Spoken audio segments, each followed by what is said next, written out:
opportunities. November and December last year, Gauteng's health department has released a statement saying the deaths were as a result of a bacterial outbreak. It says the outbreak was Klebsiella pneumonia and is difficult to treat due to its resistance to antibiotics. Several measures have been put in place, including deploying additional nurses to the hospital's neonatal units. All right, so now we are going to cross to my colleague Desiree Chauke, who's standing by at the Oxfam conference in Braamfontein. They're talking basically about inequality, and they've released a report today which basically shows that inequality continues to rise. Desiree, tell us more.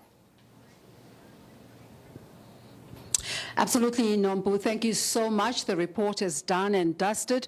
Oxfam is saying especially economic inequality is out of control. Their focus this year was on care workers, saying that this section of the community who are at the bottom of the economy and constitutes mostly of women and girls is especially in poverty and from marginalized groups, and are putting in 12.5 billion hours of work every day. Let's bring in Basani. Thank you so much. Please introduce yourself. Hello to everyone. My name is Basani Baloyi. I'm the Oxfam South Africa Inequality Lead. Now, you release this report yearly to coincide with Davos. Why is that the case? Well, we are just saying to the economic powers that be that descend onto Davos, which is to say, as you come together as a group, discussing matters that are about us, but without us, it is very crucial that we have some kind of evidence that basically links what they are discussing to what our experiences are, or the many people across the world who are basically excluded from the economy and who are marginalized in society. And so it is a clear message to say that you cannot have your hidden meetings and think that the world's population is actually not looking. And what we want to do is build that bridge so that we are communicating key policy measures that we think that they should be taking in. You're also saying the composition of people attending there makes up the 22 millionaires who run the world, and their composition is much smaller than the population of women around the world. Absolutely. We are saying that 22 billionaires, 22 billionaires, basically their wealth is as much as all the women in our continent. And we are saying that 2,153 billionaires, they have more wealth than 4.6 billion people in the world. And I don't want to, we must put that number into context. There are 7.7 billion people in the world. That's the world's population. But we are saying that mostly men who can fit into a primary school's, assembly hall are in control of 4.6 billion more than 4.6 billion people's wealth. So when one talks about care workers, the inclination is to think that we're only talking about domestic workers or people who work at home, but it's women across the board, really, that you say are unaffected. And tell us about what you mean when you say there is paid, unpaid, and underpaid care work. Okay. Great. We've got three categorizations of what we mean by care work. We have those who are unpaid care workers, and these would be basically people who are, cleaning around the house. It's you, it's me, mostly women, and young girls who are cleaning in the house, collecting water, collecting firewood, and basically that kind of work is usually done in the household, but also in society, in communities, taking care of friends, taking care of, a variety of people, and that work is not financially compensated. Right? And then we have what we call paid workers, and those would be paid care workers, rather, and those would be domestic workers, for instance, nurses, teachers. Their care work is basically compensated for. Then we have underpaid care workers, and this could be those whom I've just mentioned. Basically, their financial compensation goes below some kind of wage floor, either it be a minimum wage floor or a living wage floor. So you also got interventions that you're suggesting to government, including the 4R framework. Take us through that. Okay. So we are saying that government needs to, first of all, recognize the fact that, women are actually doing this work, right? We cannot have policies that don't actually recognize the work that many workers are doing.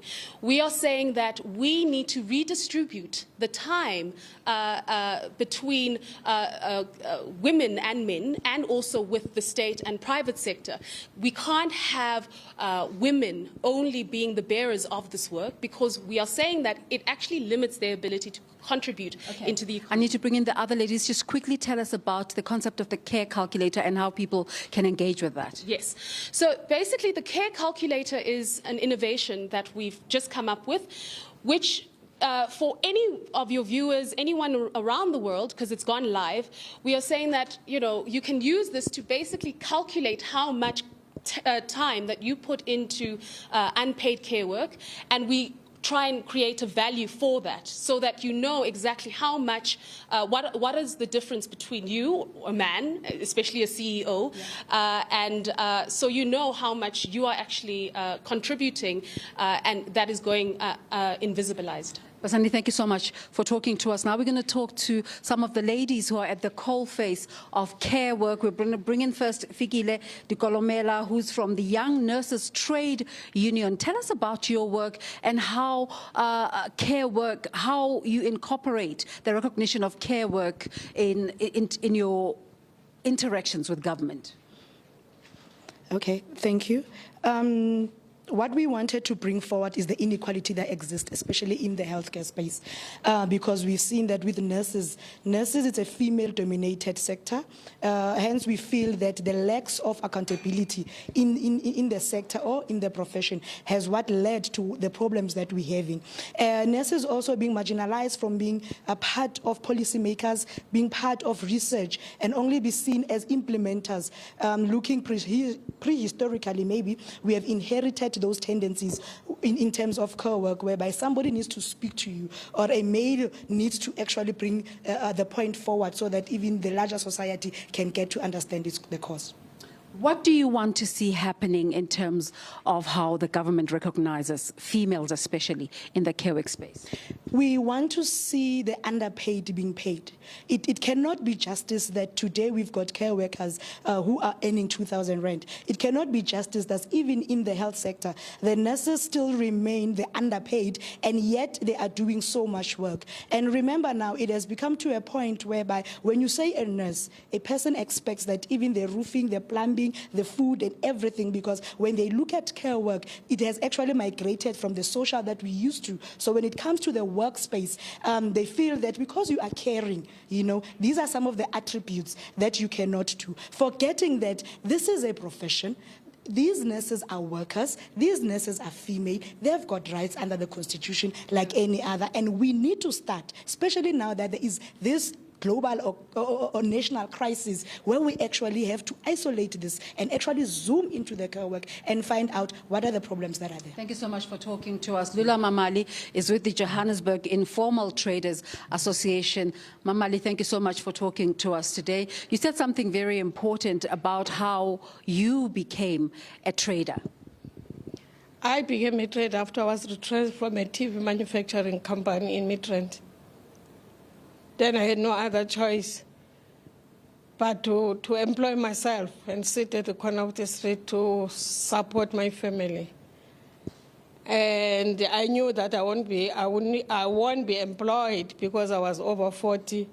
And it's amazing now, because those people are saying if you are over 40, you can't be employed.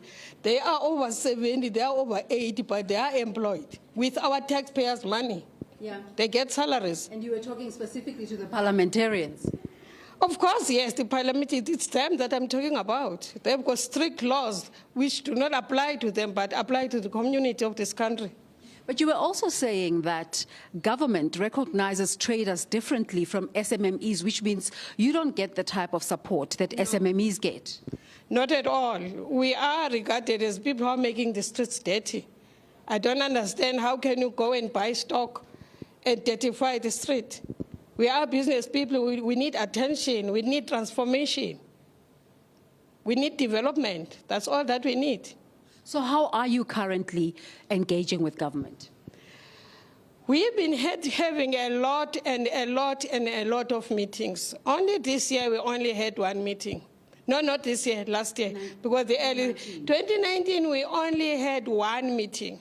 They've been calling us to meeting, asking us about plans. How do we think we can be helped in order to be developed? We come up with strategies, strategic planning, but there's no program of action.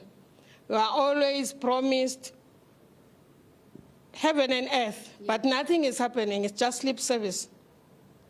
What's the solution, do you think?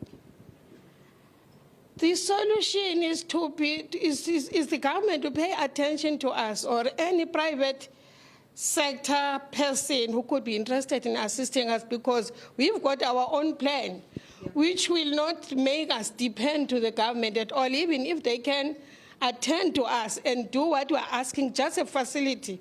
We'll know how to manage it, how to support ourselves, just a facility. Thank you so much for your time. Let's now bring in Pinky Mashiane. Pinky, you started the domestic workers, United Domestic Workers of South Africa, DOASA. How did this come about? It was because of seeing domestic workers that they are not unionized, they don't know about their rights, and no one is taking responsibility of educating domestic workers. So I decided that I must found this DOASA so that we can reach domestic workers in all provinces and tell them about the laws that are covering domestic workers. You won a specific victory at the Pretoria High Court last year for domestic workers. Tell us about it, especially in relation to legislation. Yes, domestic workers were not covered by COIDA of 1993, the Compensation for Occupational Injuries and Diseases Act. In 2012, when I found out about a domestic worker who fell into a swimming pool and drowned while working, that's when I started to want justice for domestic workers. I pushed that case until last year. We went to Pretoria High Court, and the Pretoria High Court ruled that COIDA is unconstitutional for excluding domestic workers. And that was in May, on the 25th of May. On the 17th of October, then the minister had agreed to compensate domestic workers retrospective unlimited. Which is fantastic, but you were also inviting, during the presentation this morning, you're inviting everybody to come and join you on the 10th of March when you go to the Constitutional Court. What will be happening there? Yes, we are going to the Constitutional Court on the 10th of March for the Constitutional Court to confirm a declaration by the Pretoria High Court. And then after that, the Department of Labour will have to start, according to the head of Department of Labour, they are going to start registering the cases of domestic workers who were injured and those who have died while on duty. How does the report released here by Eskom today speak to the challenges that you face, that your constituency faces as domestic workers? Yes, domestic workers, firstly, we are underpaid. We are not getting the minimum wages. So it hits hard. Everything that is affecting the economy of South Africa negative. When it comes to domestic workers, it's even worse because some of us are even not paid at month end. You are paid when the employer decides to pay you with the change after buying everything and paying everything that they owe. Thank you so much for talking to us. And there you have it here from the Oxfam building in Braamfontein, where they were releasing the 2020 inequality, global inequality report, saying that a fairer or a just world is possible. This is Desiree coming to you from Johannesburg. Thanks very much. To Johannesburg. Thanks very much, Desiree, for that very comprehensive series of interviews. The